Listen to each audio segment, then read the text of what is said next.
Welcome, everyone, to the LCS Academy, powered by Verizon. I'm Mazel, joined by Cubby for the first time in what feels like forever, and Mad Magical, the mysterious... I didn't look at my screen until just now. Mysterious man. There we go. Cool. I guess we're just doing costumes. I like it. What costume? This is just wardrobe.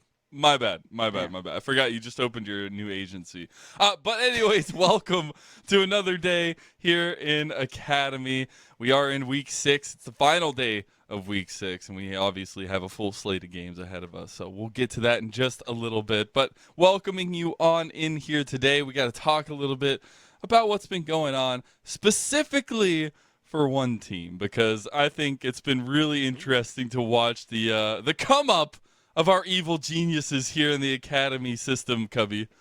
I like how we're starting on a high note. And for EG, I think the break week was just perfectly timed for them. It really feels like they took that bonus week, went back to the shed, and have more cohesive game plans, and also are just making plays that are having these individuals shine. Because we always knew this roster had talent. We always had high expectations for what these individuals can do, but it's good to see them put it together as a team.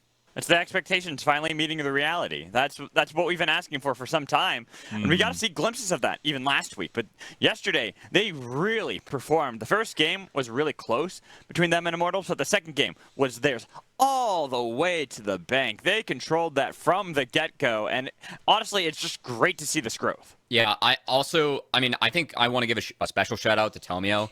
Tomio, I think, was the weakest jungler for the first few weeks of Academy.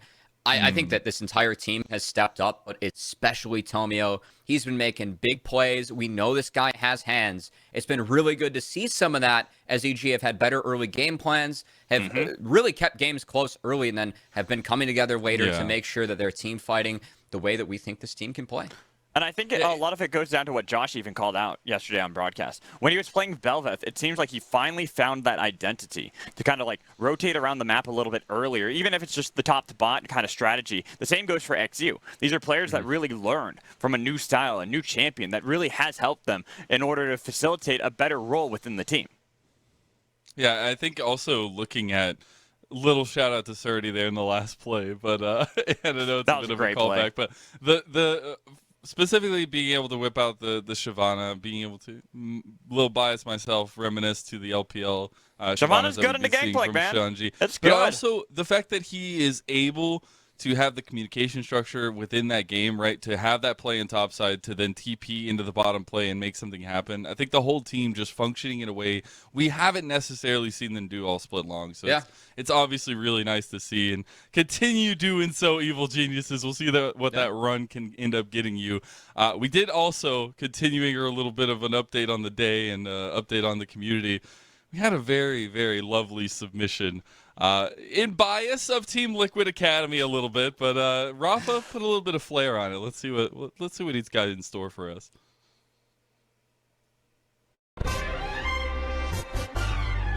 You ready? New Team Liquid anthem. Shout out to Honey Lemon Tree 3. Game 1. We've got the Zeri. Yawn on her. It's very scary. Respect for a good adversary. Better stop saying your Hail Mary. You're stationary. Y'all's legendary. Remember we are extraordinary. You're cautionary. Ill is a visionary. Great screen even in your sanctuary. You're temporary. Harry's luminary. Barely a mark on our itinerary. You're ordinary. Our mayor's honorary. We'll send you back to a cemetery. You're secondary, and Bradley's dignitary. Make our actions less extemporary. Your victory is only imaginary, while the TL fans are very merry, favored in the commentary. That's right, and soon they'll publish your obituary. Can't go wrong. Can't go wrong, my dude. Putting it together. Yeah, I appreciate Honey Lemon. So, no big deal. Honey Lemon Tree 3. Yeah, so like yesterday during the games, they were a little bit one-sided. Rafa may have requested some lyrics sent in, and then turned it around in 12 hours to just publish an anthem. Not bad. That's We have no talent here in Academy, guys. It's Well, at yeah. least Talent. not Guy's for a me. freak. He's built different. Not on the broadcast side. No, I mean, that was actually really cool. Obviously, the tone and everything fits really well to go with Team Liquid. Maybe they'll use that as a little bit of a hype up song or something. I don't know.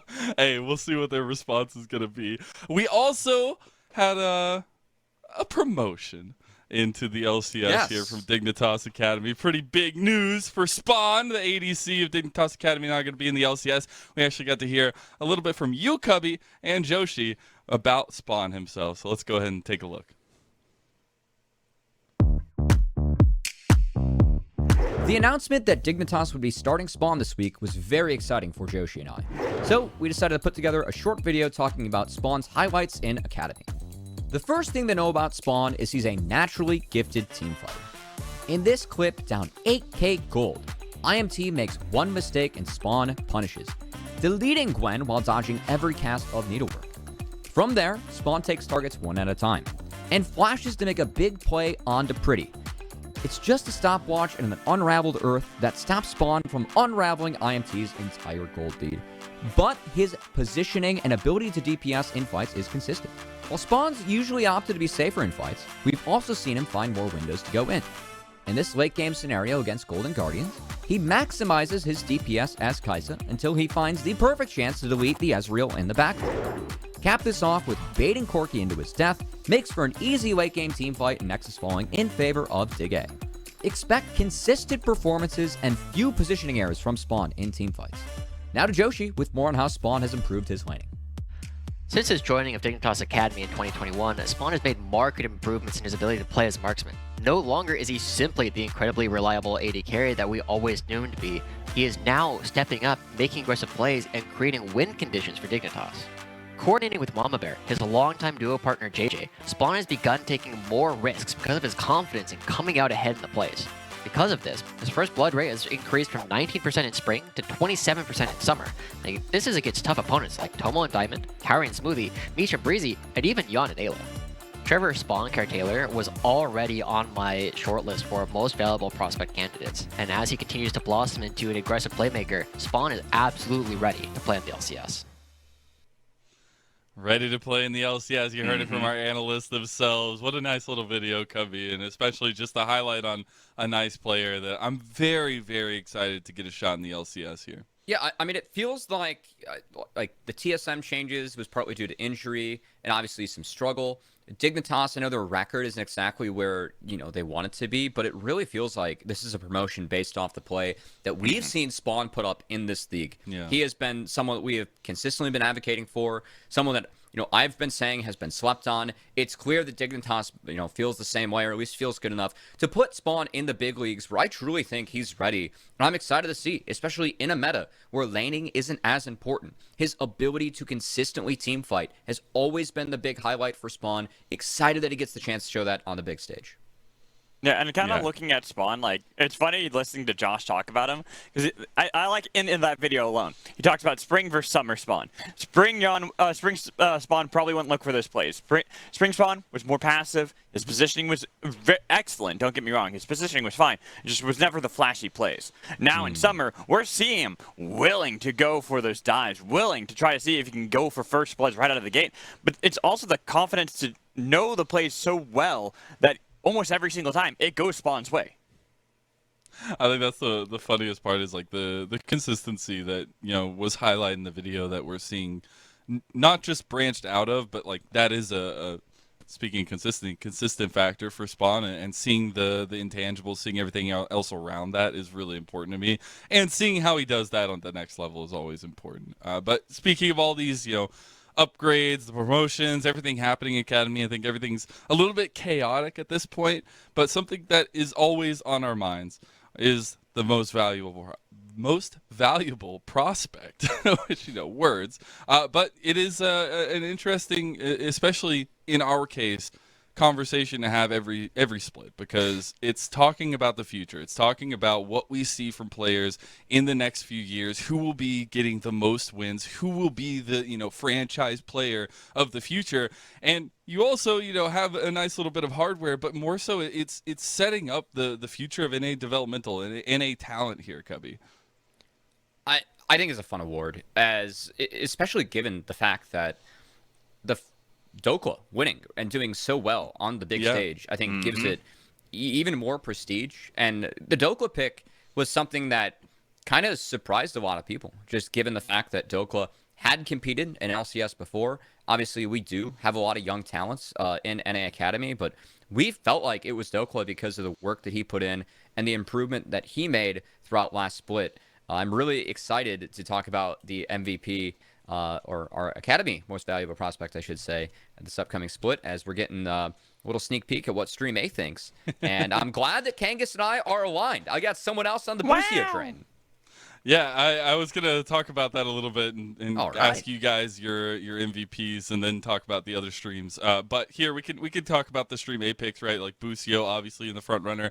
For me, I'm right there with Joshi. I voted Ayla. Okay. My second and third were Tenacity and Bucio, but the thing is with them, we haven't necessarily seen that next level, right? That I think you see some of the workings that you would want to see, but right, Tenacity having a little bit of an up and down split with some fun, and then Bucio still trying to wrangle some shot calling capabilities there. I had to vote Ayla, but you got to see Deserex saying Will, Rafa with the XU pick there as well, pretty huge. Who do you got, Magical? Hey, I've done some investigating. I've been on the case looking into all these players, and honestly, I think a player that has not been highlighted enough is Breezy. I think Breezy has made a good case for himself, because if you actually watch how he lanes with Meech, a lot of what Meech is able to do is off the back of Breezy, setting up and positioning, creating the space so Meech can feel facilitated to play aggressively, to go forward, or he can play more passively, because he knows he'll always have Breezy in the situation that can set him up. Then, once he's set up, Breezy roams. That's what Breezy does, I think, the best, is when he plays into other lanes after already setting up Meech in the bot lane to be perfectly fine on an island. He then goes top, he goes mid, he helps out with the jungle, he's always tagging, whether it's Rosethorn before or Kevy now. I think Breezy is someone that everyone is sleeping on. This is the best split that we've seen out of Breezy. I have trouble picking Breezy when we have supports like Bucio and Ayla. If it were a traditional MVP award, the most valuable player that we have in Academy, it's Ayla. I really feel like Ayla is that guy, but this is the most valuable prospect to win. Right, it is. And the person that I see being the best player that we have in Academy right now at the next level in the next 1 to 2 years, it's Bucio. I truly feel like this is one of 2, 3 players we have in Academy that I could see legitimately not only hosting up an LCS trophy, but hoisting an LCS MVP award. This guy is special at support. I'm excited when we have this call. We usually group up and talk for like 2 hours about all of our picks. I've already got clips pulled for Bucio. I'm going to get everyone else on the hype train. Gosh. I'm really looking forward to it. Yeah. Hey, you got tickets for everybody. But we got to get tickets for everybody's picks on their front runners for MVP. So we had some new talent join us this split, but we also specifically got to hear from Sierra on her MVP pick. So let's go ahead and take a look. All right, it is my pick for most valuable prospect, and let me tell you, there's so many great players in Academy that I had a really hard time deciding. I VOD reviewed, I stat checked, I crunched the numbers until I came up with one logical conclusion. Pulling a name out of a hat. See who we get. Most valuable prospect, Bradley. Let's go. Best player, watch out. 2024, going to be an absolute. I love hearing some input from Sierra. Interesting way of picking our MVP, but we'll check the results later on. But hey, gotta give a special shout out to Bradley. Bradley's leading our league in solo kills, and I think that Bradley has really upped his play in the earlier stages of the game. This split, it's been really good to see. So, while it might have been a pick out of the hat, I actually think that it's a just shout out for Bradley. He's been playing well. Yeah, I agree. And if you look around and search for some clues there, a lot of those solo kills actually came last week too, after the break, where he just popped off last week. Yeah, it's actually kind of good. Every time I check into the Team Liquid games, There's always something new to be scared of, I feel like. We'll just keep that nightmare in the corner for now. But we got to talk a little bit more about today because, as we had said at the top of the show, there's a full slate of games across 2 different streams. So over on twitch.tv/academy on our A stream, we'll have 3 best of 2s. We'll start off with Immortals Progressive Academy versus Golden Guardians Academy.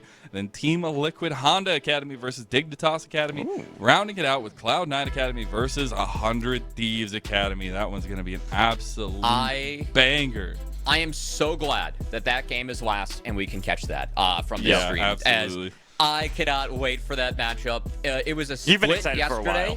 CLG 100 Thieves, that was, I think, our best of 2 that we had yesterday between those 2 teams. 100 Thieves has a tough schedule this week. Now they have to go up against C9. That's a matchup that I know both teams have been licking their chops over for a while. Really excited to see how that one goes. Am I the only one excited for Team Liquid versus Dignitas? I feel like that one's also incredibly hype. Just because I think you got to be careful though, because I mean, obviously, leader coming in, we saw some things Golden yesterday. Guardians. That's Golden Guardians. Dignitas. Well, sorry, I thought you were talking about the Immortals Golden Guardians series. I'm hype about that one. I'm excited to see for the sake of the players because I think there's a lot of talented players across the board. But we've got one team that's been slumping, one team that's been struggling, just getting a new player on the roster as well. It's kind of one of those ones where you go to watch to see and do some check-ins, get ready for next week in Proving Grounds. But that second game, Team Liquid versus Honda, Team Liquid Honda versus Dignitas. I think that's where I got my eyes on because Dignitas have been red hot lately, really having performed amazingly yesterday or even last week, going against one of the best teams, if not the best team in Academy in Team Liquid Honda. All right, that's enough talking about Stream A because we got important stuff to talk about here on Stream B. As I know you guys are so hyped about those matchups. We got high matchups here. We got TSM Academy versus CLG Academy and Evil Geniuses Academy versus FlyQuest Academy. We talked about Evil Geniuses at the top of the day. The 4-0 potentially coming out this week if they can top over FlyQuest Academy. But if you have any questions about any of the stuff going on, if you don't know any of these matchups or have any thoughts about, NA developmental, there's one place to follow that has any of that information in possibly all the information you could ever ask for.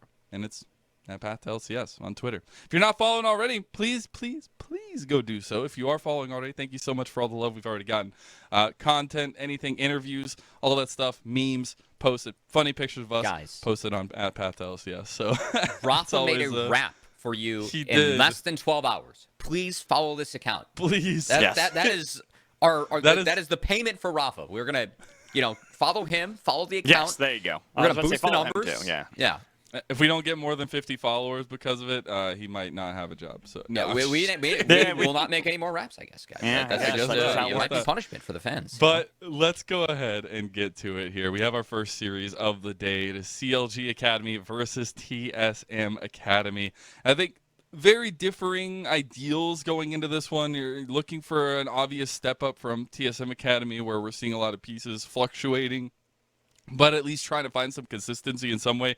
We got to see the Seraphine for Tactical yesterday. That didn't work out for them. Some interesting strategies coming out from TSM Academy, but there's a tough test across the board when you're looking at these rosters, when you're looking at what you're going up against for TSM Academy. It's a difficult conversation. It's a difficult task to tackle here, Cubby. Yeah, we were talking about the hard schedule for 100 Thieves with CLG and C9. TSM, they have C9 and CLG. So also with a very challenging schedule this week. And I think yesterday's series, for me going back through the tape, it just kind of felt like TSM got lost in the mid games. Yep. And I think that also the game 1 draft was hard to win, even despite having Seraphine. But it really felt like they were just outmatched, outgunned by C9. And for this TSM roster, I think it's been an improvement based on the last iteration. But I'm looking for them just to have more of an identity as a team.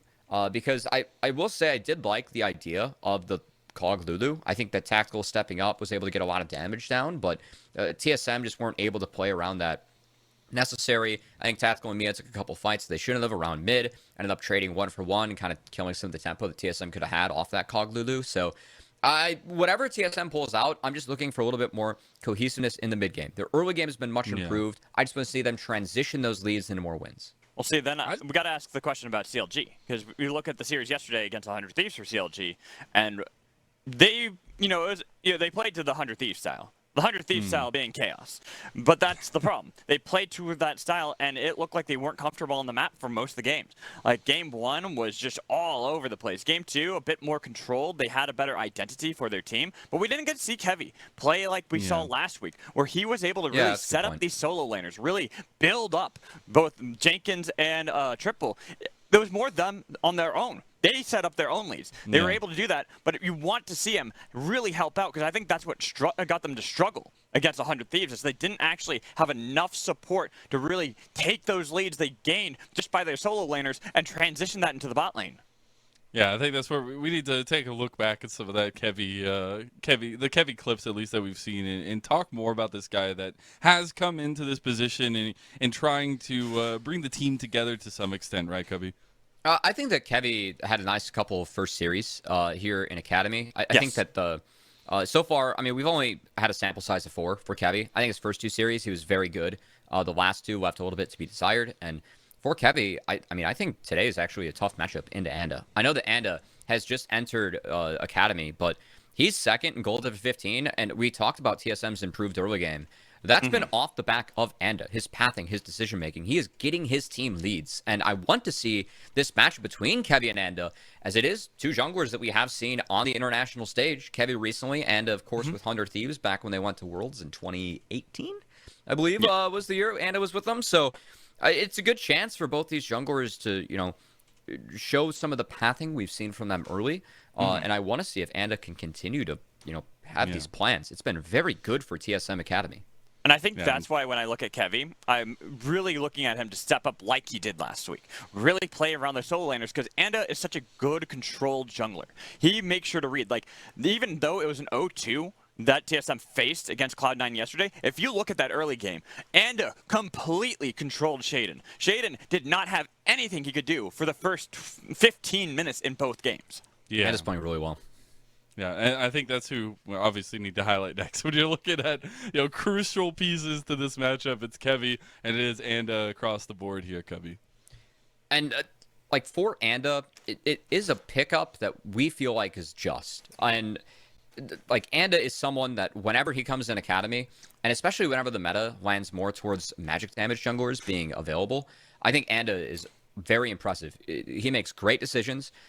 He's playing with a little bit of a ping, as he does not have a visa, so that's a bit unfortunate. But I think still, even despite that, I mean, he's second in gold to 15 in the first 4 series that we've seen from him out of all the junglers that we have in Academy. And again, I think his early game plans have been a big part of the reason why TSM has been an improved team with the roster changes compared to what we saw with their Academy squad earlier in this season. Yeah, and obviously we've seen some tough issues for Anda to tackle, and especially in terms of competition that he was kind of thrust into, right? We were looking at that Armeo matchup when he went up against Team Liquid Academy with such promise. Like, oh man, we're getting the 2 generals at it together. But I think that's where you really need to see a little bit of that growth in terms of TSM Academy, because yes, you might on paper have a lot of really big names, right? Tactical Mia bottom lane. We were talking yesterday about them a lot of the time and saying, right, like, there's been some aggressive tendencies down there in the bottom lane, but things haven't worked out for them in total. But you also have the likes of Solo and top lane, a lot of veterancy there. You have the structural developmental piece for them and takeover in the mid lane, and it's all about tying that together. And that's where you have to lean on Anda so heavily in moments like this to be that kind of leader in the moment and try to bring it all together. Magical. And if we want to use geometry terms, you go back over to all the way back to the transitive property. TSM were able to pick up a win against 100 Thieves, 1-1 series. CLG 1-1 yesterday. In theory, if you go back, TSM have more than enough to take a game off of CLG. Results-based analysis. Is that from your new practice? Is that what you found out from all the clues? When I was snooping around, yeah, it is something that I was able to find out just by going to Leaguepedia and checking it. But really, just going to Leaguepedia, the ultimate spy tool. That's the magnifying scope. Hey, when I look at TSM Academy, I actually think that they have more than enough to take these wins off big teams. It's just about finding that cohesion. I agree. Since it's a new team too, last week we look at them, they went 3-3. That's impressive for a brand new team that really got scrounged together over a break and hasn't had nearly the practice that everyone else has had. And then this week, sure, it was a rough 0-2 to Cloud9. Yet they were still getting these advantages early into the game, yet they still made it competitive all the way to 20 minutes, and that was only when they started to falter a little bit. They cleaned that up. TSM easily starts looking like a top contending team, but they have to fix those issues. Yeah, obviously issues that are going to take time. You have regular season, you've got maybe a little bit less wiggle room and proving ground, but you still got some time at least. You know you're going to make it to proving ground. Hey, so a little bit of development means a 100 lot. Thieves were in the play-in stage. They had an abysmal last round robin, last split, and yet went all the way to the finals. So it could just be a test. It could be a test for any one of these teams, including TSM, even if they're in that single elimination play-ins. If they start to turn things around, if we start to see more that they're capable of, like we saw yesterday, even in their losses, I expect great things from TSM when it comes to the proving grounds. I will say, though, we're talking a lot about synergy and like trying to pull teams together. And obviously on CLG Academy side, Kevy being added to the roster does change things up for them. But I got to go film a piece of content at their facility on Tuesday and getting to talk with them, getting to see kind of the inner workings of the team. It was so cool to see how quickly it seems that Kevy has kind of come into the fold. Obviously getting in on all the inside jokes and things like that. But it's CLG Academy's structure for me that means the most, where we're seeing something different in their facility where the entire organization is like eating breakfast together, eating lunch together, having these kind of community meals and times together. And I'm wondering how much that affects that synergy that we're seeing, right? Because when I was talking to a lot of these guys individually, right, Triple was just talking about like how he's helping out Kevy getting to the team, a lot of the issues with moving over to the United States and things like that. And that's where it feels like that cohesion is starting to get built up a little bit quicker with CLG Academy. And that's something I love to see for CLG Academy, who last split were one of our top players or top teams, at least coming out of regular season. They were the top team. They were the number one seed, and then the number one seed curse came into effect, where they unfortunately fell a little bit earlier than anyone would have expected. But I'm looking at CLG now, and this is why I think it's a really interesting contrast against TSM Academy, because you have one moving part on the side of CLG, bringing in Kevy, but you have so many more on TSM. So it's like the opposite. It's the opposite. They only have one remaining piece that they had before. Takeover, he struggled a bit against Compy, but it was not the lane phase that we usually have looked for Takeover in the first place. It's far more about how he plays around his jungler, how he's been able to move around the map with Anda, and that's something we saw a lot of yesterday. Got solo killed by Yasuo first game. Suddenly, he rotates around, gets more kills, and is now fed Renekton. Yeah, it's going to be an exciting matchup. I've got to go back to that Kevy versus Anda matchup. It's going to be so crucial in this game, in this series. We are in to picks and bans for game number 1, though. So, Magical Cubby, take it away. Let's begin our investigation here in Champions Select Cubby. We got to get ready for this one. CLG Academy on the blue side, at TSM Academy on red. And I'm looking at what they want to ban. Poppy is understandable. That is pretty much a per ban against Anda at this point. Never going to probably see him ever play that until it's nerfed. It is a jungler that's just really rapidly rising up in priority, as a lot of these teams have seen what the Eastern teams can do with it. I think notably this is a legacy Peanut. pick for Anda, though. This is something he's been playing since last year and even before. It is, but, you know, it's been rising in priority thanks to what we've seen out of a lot of the LCK teams. I think specifically Peanut and Piosik, always responsible for really evolving the jungle meta. Piosik's responsible for the newest Diana build. Someone that a lot of the junglers look towards across the world for inspiration, as some of the bigger brains we have when it comes to the game. Have to see if that can apply. But wait, Cubby, who is the biggest brain? Please tell me. I mean, it's got to be you. I mean, of course. I'm your Watson today. I'm doing my best. Elementary, my dear Watson. I know. My goal is to gas you up. That's really what I'm here for. Good. I'm glad, because I need the ego boost, because I haven't had any of that lately. Anyways, we look at what's been banned so far, and surprising things. Not seeing Zeri banned, not seeing the Senna ban, not seeing, you know, certain other picks that we really haven't seen the priority onto. Maybe even the Viego, we've seen a lot. Wukong. Looking at a lot of these champions that have kind of been defining the meta all season, all split long. Yeah, so Wukong did see some clearing nerfs, but still the strength in team fights and skirmishing is there. And Kevin's been liking to play it too. Yeah, important to note, Kevy's 4-1 on the Wukong in 8 games so far. And Anda is actually 3-0. And those are the only wins that TSM has with Anda in the lineup. being denied, but still leaves up a couple meta picks as Azir taken for takeover. And we'll see if Anda decides to counter jungle. It looks like both teams waiting to see what the bot lane is going to look like. See, I was about to say, Anda was hovering Lilia, and Kevy played that yesterday, I believe, in the second game that they were able to pick up their victory over 100 Thieves. So I think it was more just like a taunting pick, like, hey, I can pick this as well. Viego is something we've been seeing a lot of. That's why I wanted to mention it before. Seeing the Wukong-Viego matchup is pretty much lock standard. More about trying to see if they can scale up a little bit, farm out, fully cleared, then look for a bit of a skirmish. The Zir-Corki matchup, again, something we've seen many, many times. But it's different this time. As we were on 12-13, Corki did see some changes, specifically to how his rockets interact with ratios.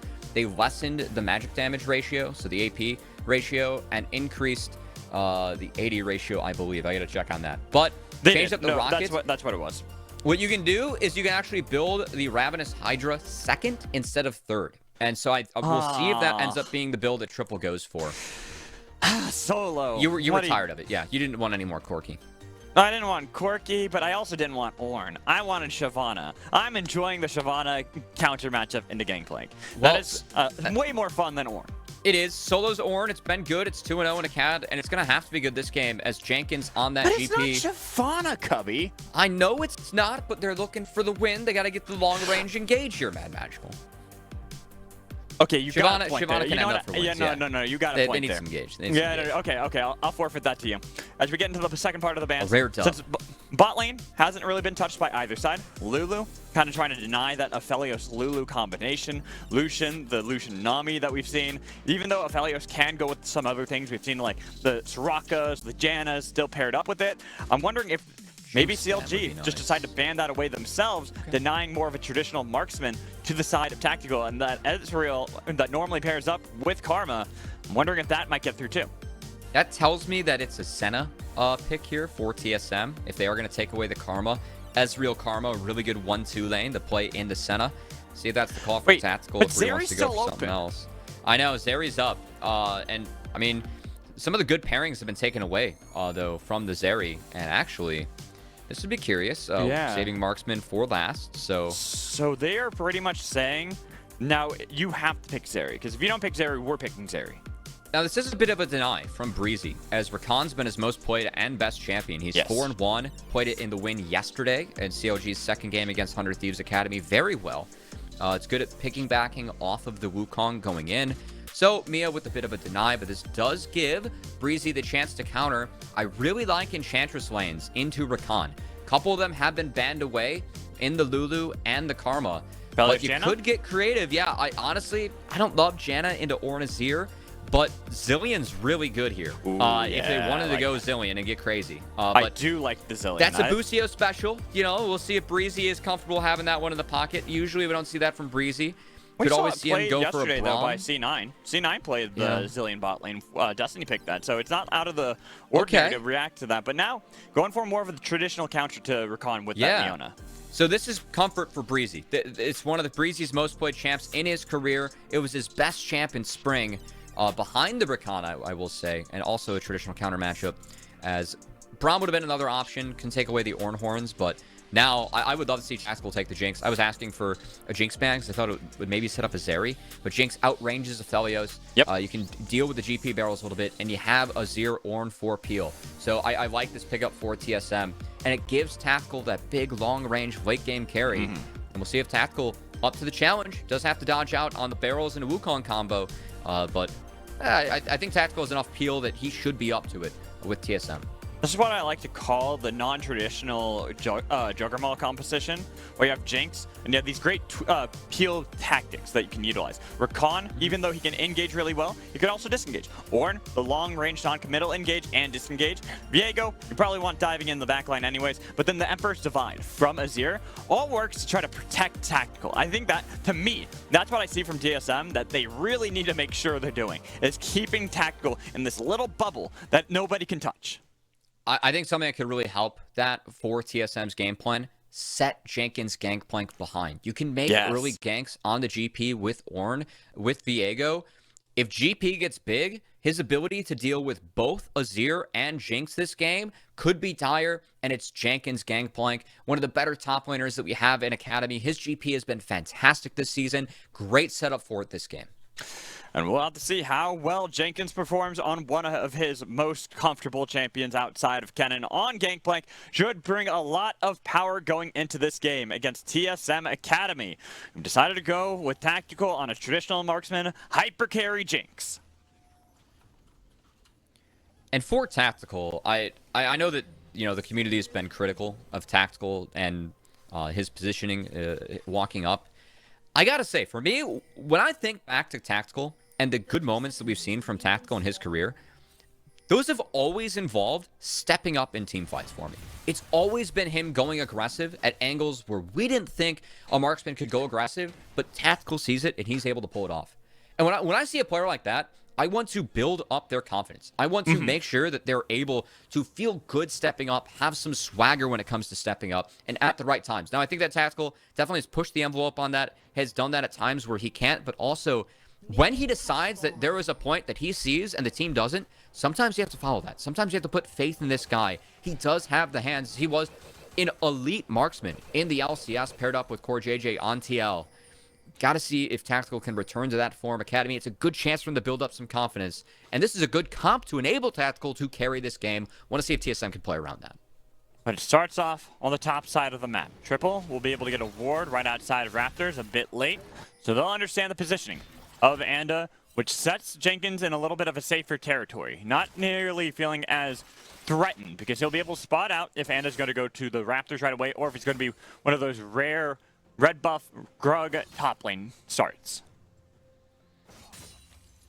At the moment, it does look like bot lane is going to be prioritized here for each. As going back to the Corki Rocket changes, I will say AD ratios were not changed. It was just the AP ratios were taken down on both the Rocket and the big one. They did give him more bonus AD, though, damage on the Gatling gun. So again, when I've seen Corki, I've seen a lot more Ravenous Hydra second after the Mirror Mana, and I'm curious to see if Triple ends up going that this game. We'll keep our eyes on that build as we move forward. I was really hoping Anda would go for the rare red Krug's gank top right away, especially going into this Gangplank matchup. You talked about putting Jenkins behind early would be really beneficial, especially to give Solo a little bit of breathing room and then translate any leads they need to elsewhere, most specifically being in the spot lane, because mid lane we're expecting to be fairly uninteractive.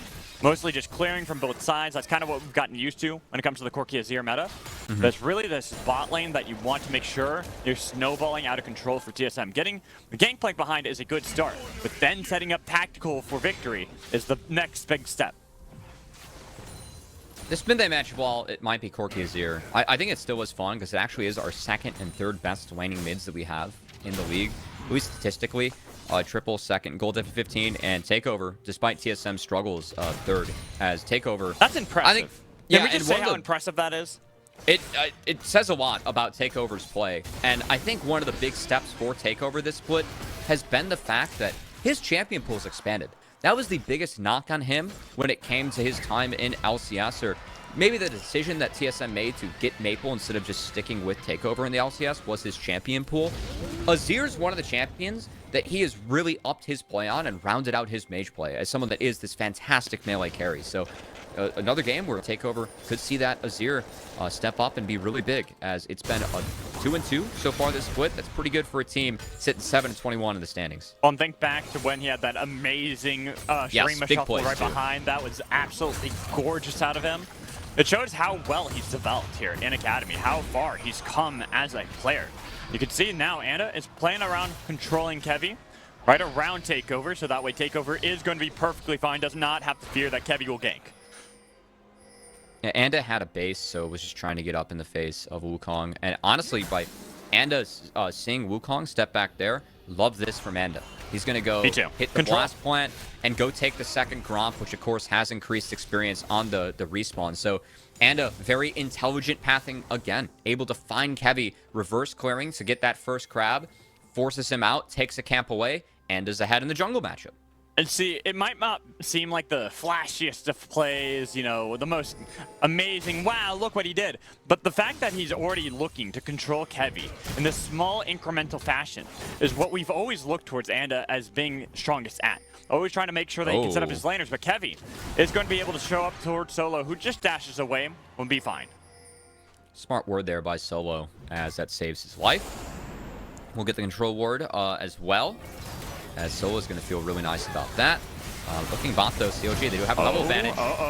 The cleanse already burned. Flash used. They got Meech. the lockdown. They've got the burn. Meech looking for first blood over Tactical on Mia. He is in trouble, but they don't want to press the issue. They've already got the kill, and they got a massive minion wave crashing. And that's huge. The TSM bot lane, and Tactical misses out on so many mage creeps there.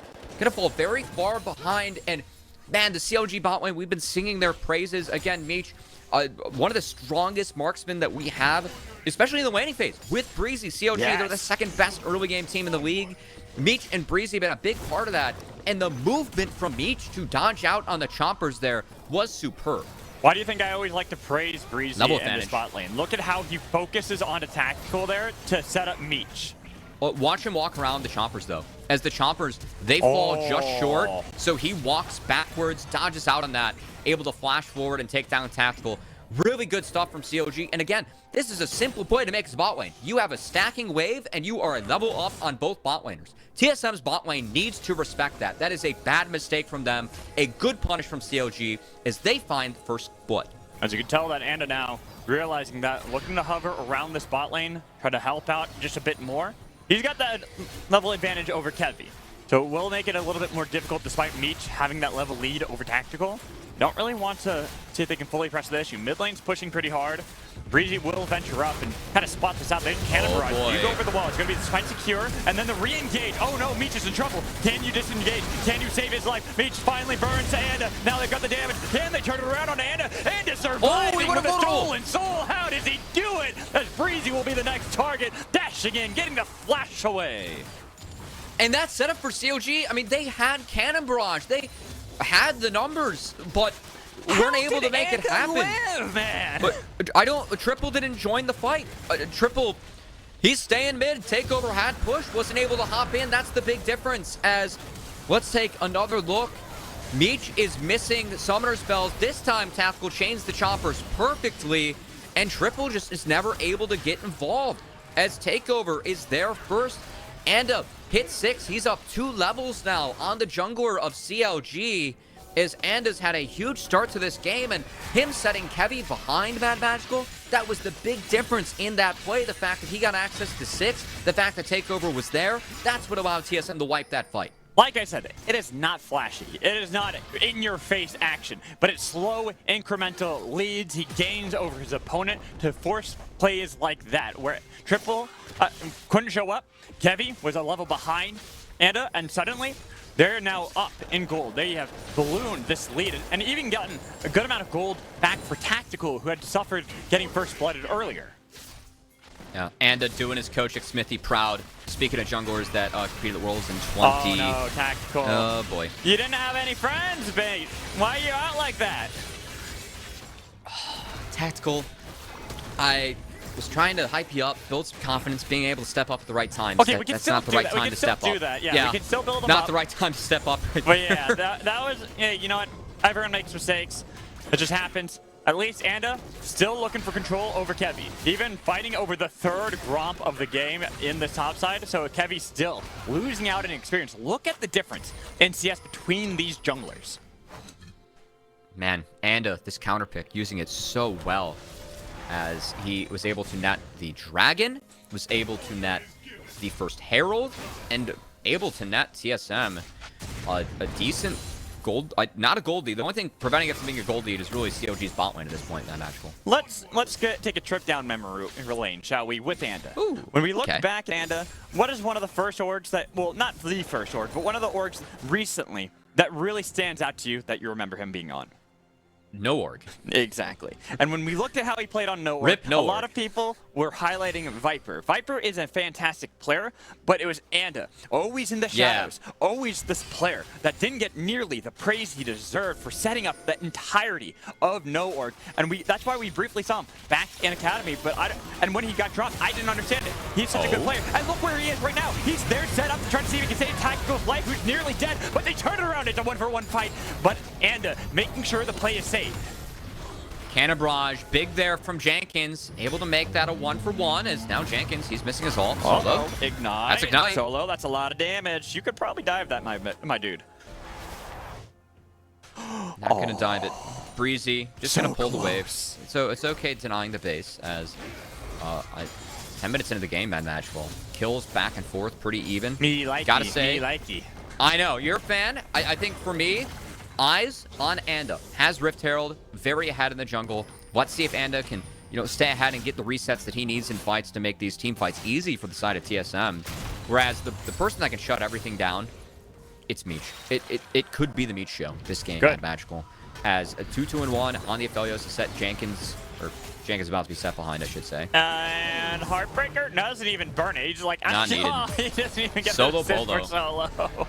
It's just a solo bolo for Anda, and now a bunch of plates too. I'm riding solo, riding solo. Raph inspired me. That's why we did that to Rafa anyway. All right. Your jokes sometimes just go right over my head. Yeah, that's a great 2000s banger. But if caught that, good on you. Good for having good taste in music, as Mad Magical just has good taste in fashion, and Anda has good taste in dinner plates, as he is feeding Solo as many plates as he can. Never heard someone say I have good taste in fashion. All right, fair enough. So, it's first time for everything, Mad Magical. I'm trying to build you up. Build up your confidence, build up your swagger. Kind of like how we're building up, Anda in this game, but we were talking about Kevy beforehand. We had Kevy as this player that we wanted to watch and see how he can perform, and just someone who heavily controls the jungle like Anda. And it really does seem like Kevy has been struggling to find that foothold in the map, and the fact that he's done that, it's kind of let Meech fall a bit behind, dying twice. And you talked about the Meech show. Well, Anda's target selection has been Meech both times he's seen him. Yeah, Kev is getting gapped this game. It's been a really great performance from Anda, as truly, Anda was able to get the full clear in, taking advantage of the quicker clear speed now with Viego. Part of that is the changes that we saw to Wukong in 12-12B, but again, spots Kevy once, and that's all he needed to start denying camps and rotating out what he wanted in this match, as at the moment, Anda still 100% on neutrals, has secured his team first Drake, first Herald, first turret, and now second Drake. As it looks like we have the ports and the gates open. Mad Magical. Bet you didn't guess that early with the magnifying glass. Can't guess you the never soul today. asked. I think that we should force Mad Magical to detect which soul is going to be spawning. All right, I'm every down. game. I'm down. I will ask you after second Drake spawns. We're going to guess the soul and we're going to track it. You have 3 games. All right. And 3 Drakes possible. So if you bat better than 1 for 3, you earn the detective cap. That's what we're going to do. Defective or detective? Hopefully it's not defective. Well, you said defective, so. Well, if you're worse than 1 for 3, then you are defective, not a detective. So then I earn the defective cap if I go Detective over. cap. Okay, just making sure.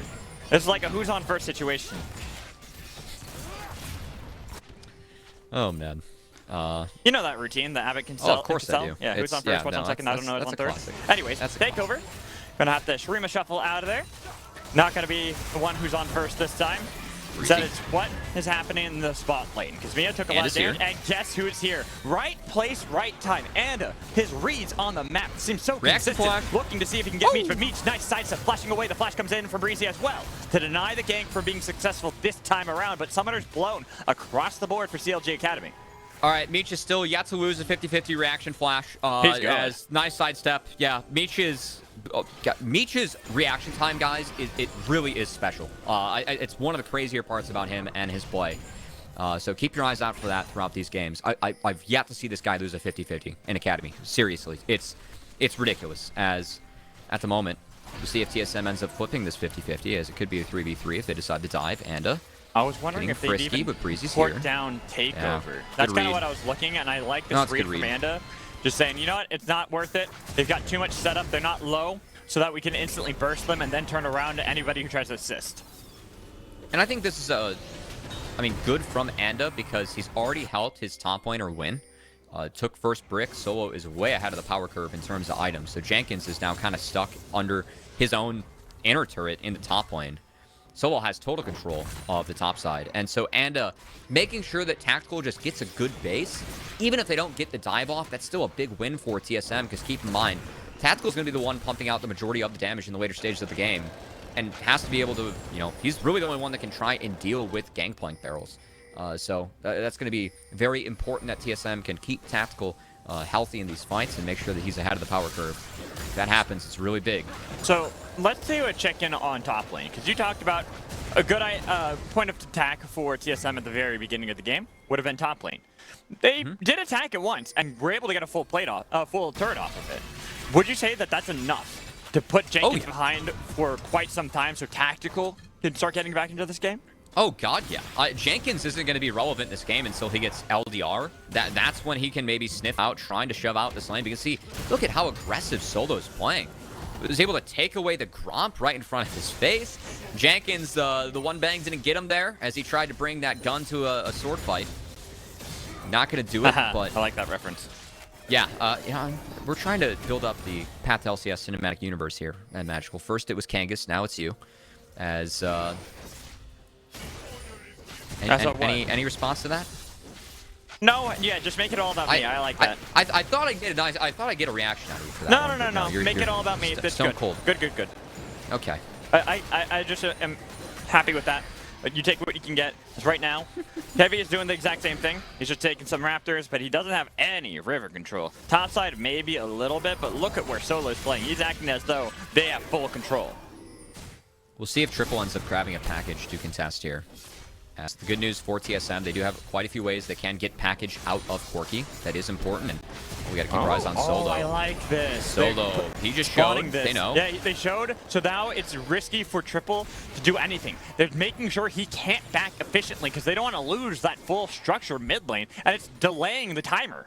This is a great map play from TSM too, because this pulled the bot lane of CLG mid. Tactical gets to crash a free wave and get a lot of free time with that turret in the bot side. So Tactical gets something off of it. Now with Dragon spawning, CLG do have a ward on the pit, but they have no control over the bot river. No, and look at Tactical as well. Catching up in CS where he was so far behind before, this is really getting Tactical back into that position where he can feel a little bit more powerful. Solo was able to get a knock up on the other side. All the while, his team is looking for that Dragon, but they got to be careful. They want to make sure they're not going to lose this fight, especially because you have to deal with Triple. Here comes the call of the Forge God. Going to be stunned up. Breezy, make sure that doesn't happen, but Breezy will sacrifice his life for it. Now the rest of the members of CLG, they're all on the wings. They're waiting to see if they can get this play, but instead, they have to be so careful here because if they make one step, then it's over. And Tactical and Anda, they just waited in that choke and prevented the carries of CLG being able to step up, and now Meech, he's pinched. Oh, Meech, no, not like this. He's caught out. There's no reaction time available for him, and Tactical picking up his first kill of the game. Really good setup from TSM and Anda. Love how they play that one out as now Tactical. Oh, Kevy, he's looking for any play to answer back what just happened. They've got Tactical and Mia completely split off, and they will die. Triple will pick up 1, 2 with the rocket, so now they can turn. Can they contest this Dragon? They've got the numbers advantage this time around, and there's going to be the portal round, but it's a little bit too late. They're going to be able to stake it. Anna's got it secured. 3 Dragons in their pockets as they try to see if they can get away. It is a hunt and an investigation being set by CLG. Chipping at these members as they run back towards their turrets. They will survive, but all in all, I'd say it's a net neutral for both teams. Man, that was really greedy from TSM's bot lane. If you do Dragon as a team, you can return to that bot wave and crash before you base. They were trying to take that step before doing the Dragon, trying to do 2 things at once, and you can't make that mistake against a team like CLG Academy. They're one of the top 4 teams that we have in this league. Took a game off 100 Thieves Academy yesterday. They keep on making a case for themselves being a top squad. I mean, in order to do that, they have to 2-0 TSM. TSM, they're still ahead in this game, but that's a mistake that TSM cannot afford to make. Jenkins attempting to get that turret, the flash in. Solo! Bolo for Solo! Too easy for the top laner of TSM as his Ornn's been his best champ with his return to Academy. He was gifted that first turret at the hands of Anda, and Solo cashes into the side lane. Said that Jenkins wouldn't be relevant until he hits LDR. He's not there yet. Solo's still ahead of the curve. and Solo makes Jenkins pay. And it's hilarious because they're on the same amount of gold, but because you're playing a tank, you're already at that second item spike. You're already doing fantastic, getting both the ornaments for your Frostfire Gauntlet, but also building up that Frozen Heart while we still see only components on the side of Jenkins with that Triforce. He's so far behind, as you called out, Cubby, that it just looks like this game might end before he even can become relevant. And I mean, CLG, they just have to try and buy time. Because it really feels like the only thing they have on TSM is the ability to poke.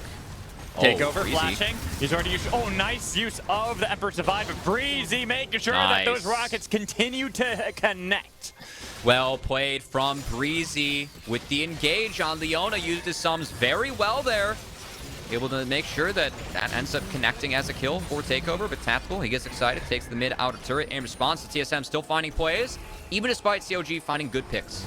They find good picks, and they look like they might get another one as Mia on the other side. They're looking to see if they can catch out Breezy with a lot of damage, but Meech and Tactical staring off. It's a showdown on the other side with a lot of damage coming on to Solo. The flash coming in. He still dies. The barrel's connected from Jenkins, and with Solo having TP'd in, it's a rampage for Triple. TSM again trying to do too many things at once. They lost someone on the map. Why are they going for blue buff when they don't have mid-wave prio? Get that first, then you can make a rotation. Even when Takeover has TP up afterwards, it's TSM. We have moments of good macro from them, but then also moments where it's clear that this new roster are not quite together yet as a team, and that's costing them big time in this game. Oh no, and Anda, he's going to be the next sacrifice. He flashed away. Good flash. Will survive, but man, a lot has been lost. And when we look at TSM and how they've played these past 2 weeks as this new roster, this is kind of what we saw yesterday against Cloud9. Getting these early leads, looking powerful, but then floundering it at the mid game. And you can see it here. Just overstepping, they're at a disadvantage. They've made good plays, like the pinch to get Meech at Dragon was good, but this is a big mistake. Takeover is in the death chamber. He has no TP. There are TPs up on CLG. Why are we fighting for a blue buff? It doesn't matter. You can let that go. Get mid-wave prio first. Then if you can make a play for the blue buff, at least you can force CLG to answer waves, or else, you know, you just let it go to the wayside. A little bit of over-aggression here from TSM. Gonna cost them and gonna give CLG some much-needed gold before this dragon spawns. Oh, unfortunate. They got baited. They thought maybe it was actually the decoy that they were not focusing on. But it was really what had happened. So now an Ignite is gone for Mia. Losing out on that play on Kevy. And as you talked about, a lot of pressure that TSM had formerly had on the map kind of has been relented. And the big part about that last play, too, look at the flashes on the side of TSM. From that last series of events, Takeover, Anda, Mia all lost their flash. We're 50 seconds before the Dragon. Those are flashes that CLG can now punish. They still have access to all theirs. The only flash they used was Jenkins. Not that important. Breezy's is down. He has Hex Flash. That's fine. Those CLG, because of that last chain of events, are also in much, much, much better shape for this Dragon as well. Got the package timer already locked down, already zooming over towards this Dragon to deny a Hex Tech Soul to TSM. Which would be really helpful, especially for Tactical. CLG needs to protect this package. TSM have ways they can force it out. I'm wondering if they just burn Call the Forge God or a Recon combo to try and trade out for a package where you then have to take that out of the fight instead of into the fight where CLG will try and split TSM up. And as you can see, Triple right now, harassing with those missiles, constantly connecting them on the important members like Tactical, who's taken down below half. One more connect and he might die. Cubby is looking for a flank. Got it all set up. What's up, Cubby? I mean, that's the one member that can't get chunked out is Tactical. That's the one that you have to protect. Honestly, that's not just on Tactical. TSM has to block those rockets to protect the Jinx, or else things get through, and that's exactly what's happening. So look at the damage. They've got Takeover and Mia burning to it with the fight on the other side not working out at all. This is all CLG's game. They found that mark. They used the package perfectly for a triple kill to set up Meech. And TSM fighting there, Tactical's already at half HP. I'm really surprised they ended up taking that fight because Tactical could never get involved. Outranged by the Corki, by the GP. Wasn't a good setup from TSM. They take the fight after. Their marksman can't DPS because of the poke before. We're going to take a second look. What can Tactical do in this fight? Nothing. This isn't on him. This is just good setup from CLG and TSM. The fact they still go for it afterwards, for me, is questionable. Because look at how many autos their marksman gets off in this fight. It's none. And it's zoned out by the package, by the GP barrels. Just never able to get involved. And Takeover couldn't do damage. There's nothing they could really do to disengage as Anda went deep with Solo. It was really rough for TSM. And now, with the Dragon taken away, denying that soul temporarily, and a Baron on top of the heads of CLG, there's a lot of gold. They haven't taken a single turret this game. And you better bet now with that Baron, they're going to start toppling these structures left, right, and center. And, I mean, it was a beautiful team fight by CLG, but again, they had such an advantage beforehand because of all the rockets connecting from triple on the priority target. I'm just really surprised that TSM didn't show the patience. I expect more out of a roster that has sent multiple players to international competition. Tactical Mia are players that I hold in rather high regard, too. That's a play where these guys should know, hey, it's okay for us not to take this. Like, we can wait and do something else later. A ton of damage from Jenkins initially. Guess what he's got?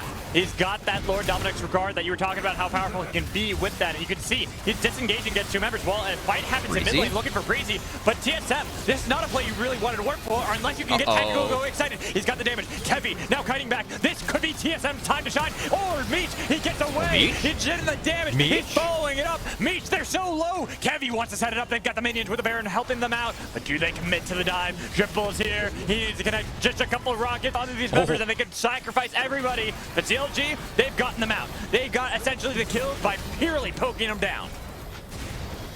TSM will see how aggressive Takeover looks. He doesn't have Emperor's Divide, does have the Flash, should just be forcing them back. But CLG, nice response from them. Yeah, Breezy goes down, but still, they get some summoner spells out of TSM and his Flash. They were able to take 2 turrets as well. So there was a lot of standing gold on the map for CLG after that Baron. Because TSM had such a good early game, CLG's been able to obtain a lot of that. They're now up 5k gold going into these upcoming Dragons. That's going to be very important for them. As again, TSM, they pick up a Hextech Soul that could change the landscape of the game. But CLG having such a gold advantage now, they can use this to push TSM around. And whenever that poke connects, it's going to hit all the more harder because of the gold advantage they have. From no turrets to 4. They have bounced back in a great way against TSM here in mid-game, utilizing both Triple and Meech to their fullest. Both of them set up perfectly. Unless Kevi gets chunked out here pretty heavily before we see an actual fight, and maybe we just do because Meech has been caught out. He's been found, and Meech just shut down. Oh, no. Big fine from TSM as Meech had no business being there, Mad Magical. TSM take an important member off the tables. Now Breezy, he's heading for the hill, so but he's spotted out, and here comes the ports, trying to see if they can collapse. Bounced around. Tactical's got the zap. Get him excited again. Why not? Because you've got the damage for days all the while. Jenkins, what is he doing? He's split pushing top lane. Hasn't even been able to get the structure just yet. Well, Tactical and Anda can set up onto Triple here. They're looking for the engage. They had stolen the Leona. Now they've got the damage onto Triple, but he's still trying to see if he can harass them.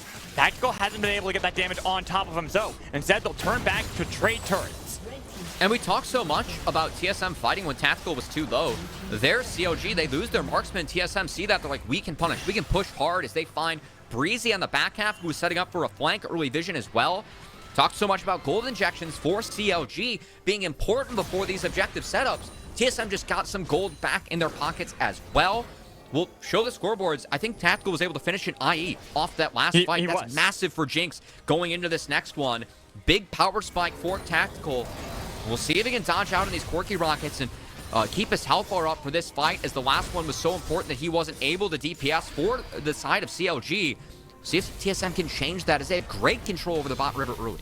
And this goes back to what you were talking about before, making sure you're using members like Solo to protect Tactical. Have him stand in front of Tactical at all points. You've got Warmogs for that reason, to absorb the poke coming in from Triple. You can see how now Solo is making sure that he is always in position, trying to save if he can stand in front of Tactical, but instead Kevi finds the pick, but Tactical still alive. Barrel chase, not connecting. The Dragon just secured. They've got the damage. Takeover's already got one, but they take down Solo and it will fall as well. CLG, they might have lost the soul, but they've got damage onto TSM, who are running for that fight. They are getting chased down, but the zap's coming in with the Hextech Dragon. They're fine. What a fight. Kevi almost was able to take down Tactical, but Tactical had a clutch auto on a GP barrel that saved his life. And also, Solo, I don't know if that was a spellbook smite where him and Anda were able to combo, but that was a big play coming out from TSM. They have soul now. That's going to help give them more power despite the 5K gold deficit on the scoreboard. I love games like this, Covey. Back and forth, even if it's a 5K deficit TSM have, it feels like they still have ways to battle back into this game.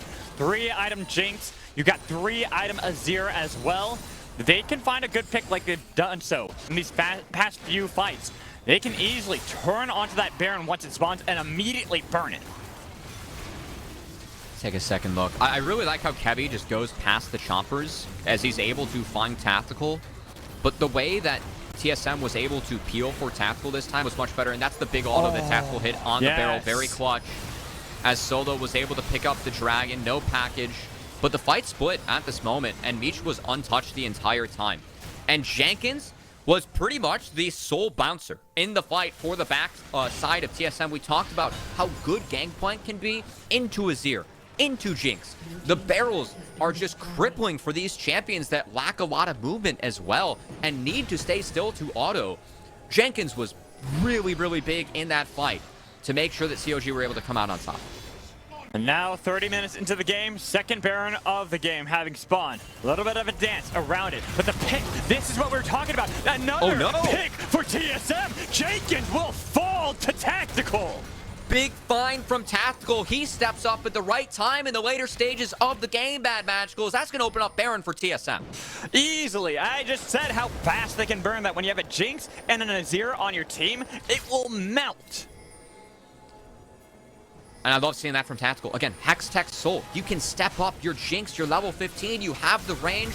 That's when Tactical's at his best, when he steps up at the right time. Okay, now, ready to turn. he's going to step They've up again. got call the Forge God. It's on the other side to disengage Meech while he looks for the fight. Emperor's Defy to bring back the fight. Oh, wait, on CLG, but they're still alive. Breezy's burning. Solo, he's got to defend. But look at Kevy surviving so damn long. Finally, it's a double kill coming in from Andaz. He's got the resets, but he's got to be so careful. He's diving in. He dies in the fight somehow. CLG off the back of Meech, turn it around. And no one touched Meech in that fight. And Meech with blue, red. Whenever anyone jumps on you as a Aphelios, that's so much damage. You have the burst from the ultimate and also the Severum to keep you alive as Meech tears through TSM in that fight. And now CLG is going to tear through the base. It's 9 seconds until Mia spawns. A little bit more than 10 seconds till Tactical. They've got the damage. They're looking for this game. They don't even want to wait for the Baron. Mia, here he goes. Quickness, trying to delay the longest he can, but it's already gone. Damn, it takes down Breezy, but it won't help the base. With Tactical watching in awe, CLG take victory. And that early gold into Meech, that was the counter for CLG. It was a great start for TSM on that top side. They got Solo the first turret, and it was so far ahead in that game. But the one that had the gold for CLG, it was Meech. And Meech has been so good this split of Academy. His team fighting on the Aphelios, some of these champions that he's comfortable with from his time in Amateur, it's really shown up on this stage as well. And he went untouched in that game. And if you do not take Meech out of the fight, he will punish exactly what he did to TSM there. And you got to give a lot of credit to Breezy, too, because he was making sure he was staying on top of Meech pretty much. After the 2 times he got picked earlier, he's like, all right, no, I'm babysitting you now. I'm your guard dog. Nothing's going to happen to you on my watch. And that's been one of the nice growth or signs of growth from Breezy this split. It's that his laning and his Enchantress play has been better. Because we've never had any questions about Breezy on Engage. Like his Alistar, his Leona, that's been his bread and butter getting here. Really good to see him reach deep into that champion pool, find some comfort in the Leona, as those solar flares and the early plays that he made was really big for making sure that CLG able to stay even across the map, get ahead on that bot side, and find the win later in the game. What a chaotic game, though, it ended up being, where it seemed like it was so heavily TSM favored. CLG pull out the victory. We're going to toss it to a break. When we come back, we'll be back with our host, Mazel, so make sure you stay tuned.